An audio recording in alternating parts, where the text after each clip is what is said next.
Ano ginagawa mo dito? Saan ka magaling? Ay, nahanap eh. Tinawagan mo kasi yung mom mo to let her know na we're having fun and you're safe. Oh, that's so sweet. Madam Delilah, Andrew po. you look familiar. Anyway, magbati na kayong dalawa, ha? Huwag niyo nang aksayahin yung stay ninyo doon sa resort ko dahil sa small misunderstanding lang. Thank you po, Tita Delilah.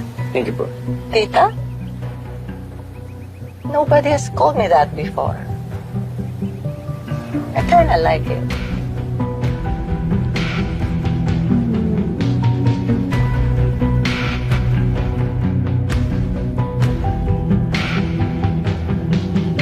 Importante dito yung privacy ng mga bisita namin.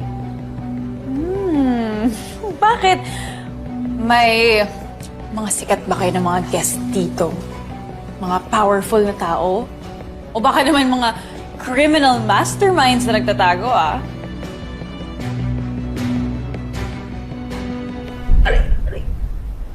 Ang arte mo naman. Eh, kasalanan mo yan. Iniwan mo ako, di ba? Sorry na. Pero alam mo kung wala ka doon kanina sa labas, nahuli na ako. Kaya, thank you. Kahit na, dapat kasi sinama mo ko sa loob eh. Kung nandun ako, di sana nakahanap na tayo ng clue. Di bale na, may chance pa rin naman tayo eh. Okay, sige na, sorry na, huwag ka na magkalit.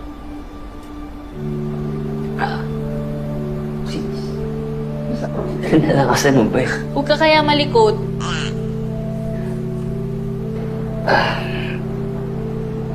Thank you. By the way, you actually did well kanina. Well, Oo nga.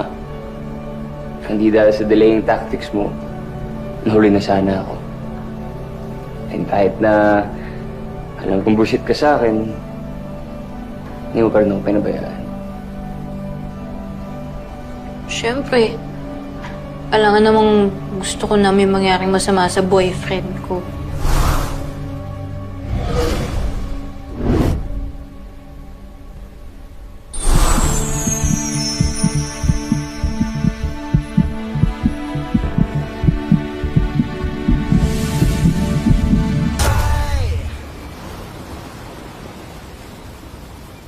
Ha?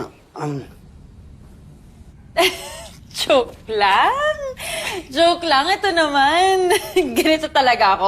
Uy, huwag ka mapipikon sa akin, ha? Ganito lang talaga ako. This is just me. Baka hindi mo ako bigla siputin sa dinner natin, eh. 7 p.m. Susundin kita. It's a date.